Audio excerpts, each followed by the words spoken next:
आज हम आकलन 3 के बारे में अध्ययन करेंगे। निम्न में से कौन सा वर्ष अधिवर्ष लीप ईयर है? 4 ऑप्शन दिए हुए हैं, 2002, 2022, 2020, 2021। यानी हमें इनमें से अधिवर्ष लीप ईयर ज्ञात करना है। लीप ईयर ज्ञात करने के लिए हम वर्ष में 4 का भाग देते हैं। 2002 में 4 का भाग देंगे। 4 का यदि पूरा पूरा भाग चला जाता है तो वो लीप वर्ष होता है। 2002 में हम 4 का भाग देंगे।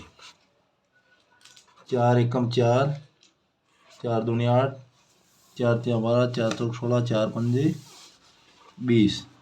20 में से 20 गए 0, उतारा 0। अब 4 का भाग 0 में 0 बार जाएगा, 0 में से 0 0, उतारा 2। 4 का भाग 2 में भी 0 बार जाएगा, 0 पीछे शेष 2 बच गए। यानी 2002 इसका आंसर नहीं होगा। इसी तरह 2022 में भी 4 का भाग देंगे। 4 का भाग 20 में 4 पंजे 20, 4 का पाड़ा 5 बार बोला 20, 0 उतारे 2, ये 2 उतारे। अब 4 का भाग 2 में नहीं जा रहा है, इसका मतलब 0 बार जाएगा, 2 में से 0 निकला 2, फिर उतारे 2। 4 का भाग 22 में 5 बार जाएगा, 22 में से 20 गए, पीछे बचे 2। ये भी पूरा पूरा नहीं जा रहा है। अगला करेंगे। अगला ऑप्शन है 2020। 4 का भाग दे रहे हैं, 4 पंजे 20, 20 में से 20 गया, पीछे बचा 0, उतारे 2। 4 का भाग 2 में देंगे, नहीं जाएगा तो 4 का भाग 0 बार जाएगा, ये 0 बार। अगली संख्या 0 उतारी, 4 का भाग 20 में 5 बार, 5 चौक 20, 20 में से 20 गए, पीछे बचा 0। यानी 4 का भाग 2020 में पूरा पूरा जाता है। अतः इसका सही आंसर होगा 2020। निम्न में से अभाज्य संख्या है। अभाज्य संख्या की परिभाषा है कि उस संख्या में खुद और एक का भाग जाना चाहिए। स्वयं संख्या का और एक का। 9 में 1 का भी जाता है, 3 का भी जाता है, 9 का भी जाता है, 15 में भी दूसरी संख्या का भाग जाता है। 2 अभाज्य संख्या। अगला 2, 4 एवं 8 का छोटा समान गुणज है। 2, 4, 6, 8 का समान गुणज ज्ञात करते हैं हम। 2 के गुणज हो जाएंगे 2, 4, 6, 8, 10। इसी तरह 4 के गुणज 4 एकम 4, 4 दूनी 8, और 8 का गुणज हो जाएगा 8 एकम 8। तो 2 में 8, 4 में 8 और 8 में 8, तो इसका आंसर हो जाएगा 8। छोटा समान गुणज 8 होगा। अगला है निम्न में से छोटी भिन्न है। यदि इस तरह का प्रश्न आ जाए, निम्न में से छोटी भिन्न है, तो उसको किस तरह सॉल्यूशन करेंगे? देखो आप, 11 का भाग 2 में देंगे। 11 का भाग 2 में देंगे, तो देखो 11 का भाग 2 में नहीं जा रहा, तो 0, ये 0 बार गया। आगे भाग देने के लिए यहाँ लगाएंगे दशमलव, यहाँ लगाएंगे 0। 11 एकम 11, पीछे बचा 9। अपने को यहाँ तक ही देना, एक डिजिट तक ही, आगे ज़रूरत पड़ेगी तो और दे देंगे। अगला है 3/4। 3/4 यानी 3/4 में 4 का भाग 3 में देना है। पहली बार भाग गया 0 बार, 3 बाकी निकला, यहाँ दशमलव लगाया, यहाँ 0 लगाया। 4 का भाग 30 में देंगे, 4 चौक 16, 5 चौक 20, 6 चौक 24, 7 चौक 28, 2 शेष बचेंगे। यहाँ 0.0.1, यहाँ 0.7। अगली संख्या हमारे पास है 3/16, यानी कि 16 का भाग 3 में देंगे। पहले 0 बार गया, 3 में से 0 गया 3, दशमलव लगाया या 16 एकम 16, पीछे बचा 4, आगे और देते हैं 16 दूना 32, पीछे बचा 8, 16 दूना 32, 16 तीन 48, 16 चौ 64, 16 पाँच 80। ये हो गया पूरा पूरा। ऊपर वाले को भी और देना पड़ेगा क्योंकि 0.12 आ गया यहाँ पर 90, 11 नम 11 8 88, 90 में से 88 गया, पीछे बचा 2। अगला 3/7, 3/7 को देखते हैं। 7 का भाग 3 में देंगे। पहले 0 बार गया जाएगा, 3 में से 0 गया 3, दशमलव 0, 7 चौक 28, 2। अब हमारी यहाँ की स्थिति क्लियर हो जाती है। स्थिति ये क्लियर होती है कि 2.11 में भाग देते हैं तो आता है 0.18, और 3 में 4 का भाग देते हैं तो 0.7, और 3/16 में भाग देते हैं तो 0.12, और 3/4 में भाग देते हैं तो 0.4। अब इनमें निम्न में से सबसे छोटी भिन्न है, तो छोटी भिन्न ये होगी 3/16, क्योंकि 0 0 बराबर, सब में बराबर। यहाँ 1, यहाँ भी 1 छोटा है। अभी ये 7 और 4 बड़े हो गए, यहाँ 8 बड़ा है, 2 छोटा है। अगला, निम्नलिखित संख्याओं में सम एवं विषम संख्याएं छांटिए। जिसमें 2 का पूरा भाग जाता है वो सम संख्या है, यानी इकाई अंक 0 2 4 6 8 में से वो सम संख्या। इनमें 212 में इकाई अंक 2 है, सम संख्या। इसी तरह 733 विषम संख्या, 1649 भी विषम संख्या, 2006 सम संख्या, 70,040 सम संख्या, 608 सम संख्या, 8,878 सम संख्या, 9,381 विषम संख्या होगी,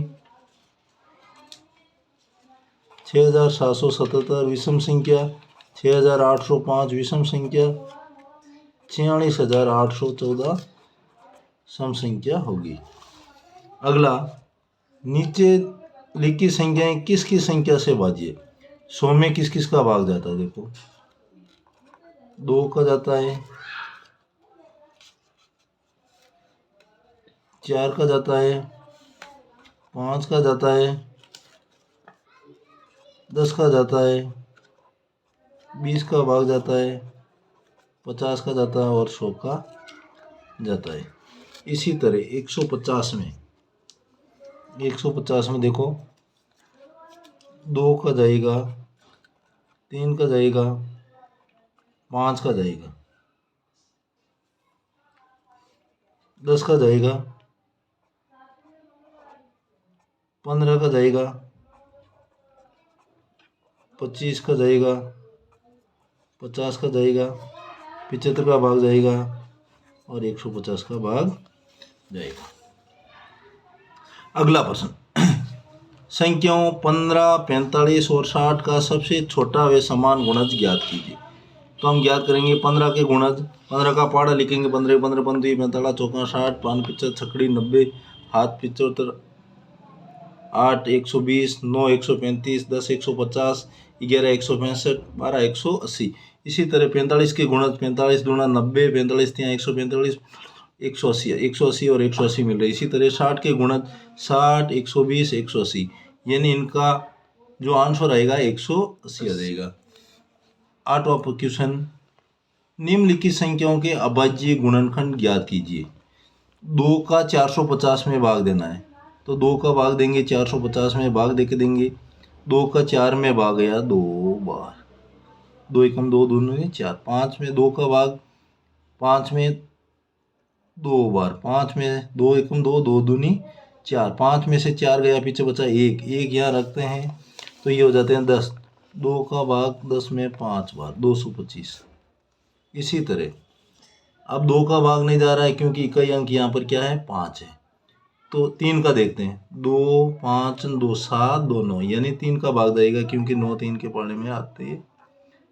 22 में 3 7 21, 3 पंजे 15, 75 में 3 का भाग देंगे और 3 एकम 3, 3 दूनी 6, 3 पंजा 15, 25 में 3 का भाग नहीं जाएगा क्योंकि 5 और 2 7 होते हैं, तो 5 का भाग देंगे, 5 एकम 5, 5 25। अब 5 में 5 का भाग देंगे 1, यानी 450 के आपके जो होंगे अभाज्य गुणनखंड होंगे 2 गुणा 3 गुणा 3 गुणा 5 गुणा 5, ये हो जाएगा। इसी तरह दूसरा 676 के अभाज्य गुणनखंड, 676 के अभाज्य गुणनखंड हम ज्ञात करते हैं। 676 में इकाई का अंक 2 है, कितना है 6, इकाई का अंक 6 है तो 2 का भाग जाएगा, 2 का भाग देंगे 6 में, 2 एकम 2, 2 दूनी 4, 2 तिया 6, 7 में 2 का भाग 2 तिया 6, 7 में से 6 गया, पीछे बचा 1, 1 को यहाँ रखना तो ये हो जाएंगे 16, तो 2 का भाग 16 में 8 बार जाएगा।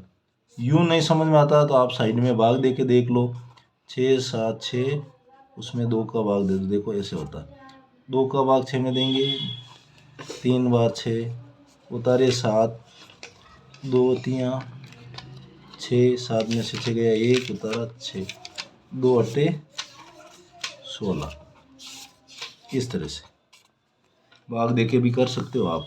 इसमें भी 2 का भाग जाएगा,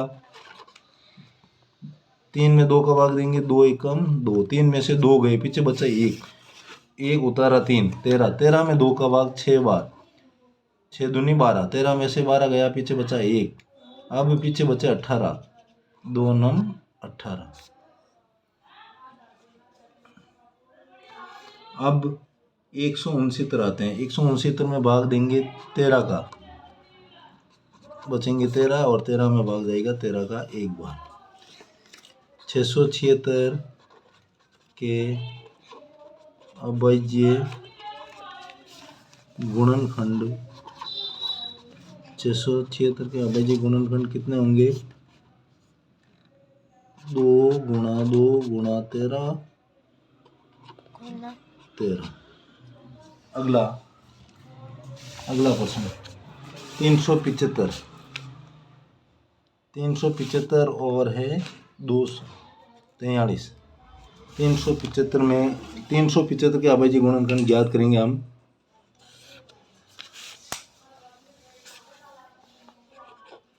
ये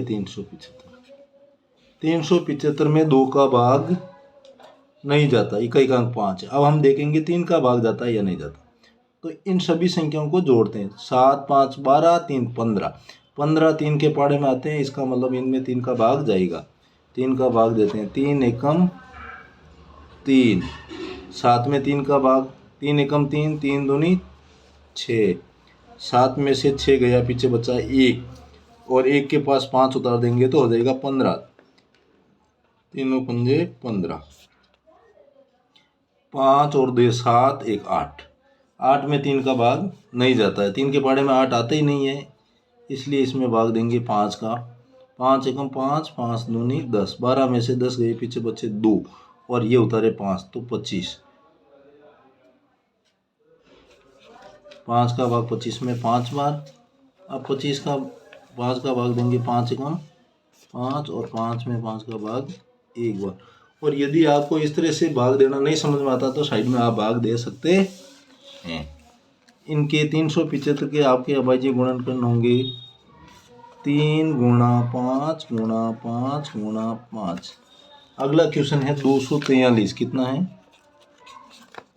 243 के अभाज्य गुणनखंड ज्ञात करने हैं। 2 का भाग नहीं जाएगा, 2 का भाग जाता है जब इसका इकाई अंक 0 2 4 6 8 होता है। 3 का देखते हैं, 4 3 7 और 2 9। इनको जोड़ते हैं, 2 और 4 6 3 9। 3 के बारे में आता है, इसका मतलब 3 का भाग देगा। 3 8 24, 3 एकम 3 8 1 9। 3 के बारे में आते हैं, इसका 3 का जाएगा 3 एकम 3 3 7 21। 3 का भाग 3 9 27, 9 का भाग 3 3 9, 3 एकम 3। 243 के अभाज्य गुणनखंड होंगे 3 गुणा 3 गुणा 3 गुणा 3 गुणा 3। अगला क्वेश्चन, निम्नलिखित भिन्नों को सरलतम रूप में लिखिए। इन भिन्नों को सरलतम रूप में लिखना है, इसमें हम भाग देने की कोशिश करेंगे। 9 का भाग देंगे, 9 एकम 9, 9 दूनी 18, 9 3 27, 9 चौक 36, 9 15 45। यानी 9 के पारे में ये भी आता है नीचे वाले। तो 9 का भाग 9 में एक बार और 9 का भाग 45 में 5 बार। अगले में देखते हैं 16 और 48। 16 के पारे में 48 आता है नहीं आता? 16 1 16, 16 2 29, 16 3 48।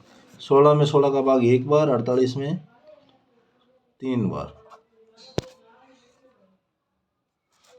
इसी तरह इसमें 18 और 27। 18 और 27 में 3 का भाग देते हैं। 3 9 18, 3 तिया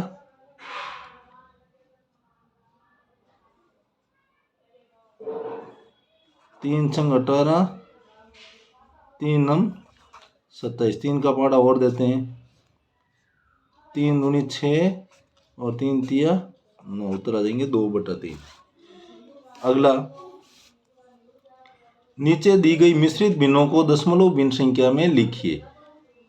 10 का भाग 5 में देंगे तो 5 से पहले एक दशमलव लगेगा, तो इसको लिखेंगे 6.5। अगला, यदि 100 का भाग 2 में देंगे तो 2 छोड़ के दशमलव लगेगा, तो 2 संख्या छोड़ के दशमलव लगा। तो यहाँ पर 2 है, आगे कोई संख्या नहीं है, तो 2 के आगे 0 लगाएंगे, ने की पीछे। इसको लिखेंगे 3.02। इसमें देखो 1 2 3 0 है, इसका मतलब ऊपर वाली संख्या हमें 3 छोड़नी है। 1 2 ही है, तीसरी नहीं है, तो यहाँ पर हम लिख देते हैं 0। यानी ये 0 28 को 28 ही पढ़ते हैं, जबकि पीछे 0 लगाते थे इकाई के स्थान पर, तो उसको 280 पढ़ा जाता है। इसलिए 5.028 ये आंसर होगा। इसी तरह 13 में 10 का भाग देंगे तो ये हो जाएगा 13.4। धन्यवाद। आपको यदि हमारा पढ़ाई हुआ समझ में आता है तो चैनल को सब्सक्राइब करें, वीडियो को लाइक करें और नए वीडियो के नोटिफिकेशन प्राप्त करने के लिए नोटिफिकेशन बटन को ऑन करें।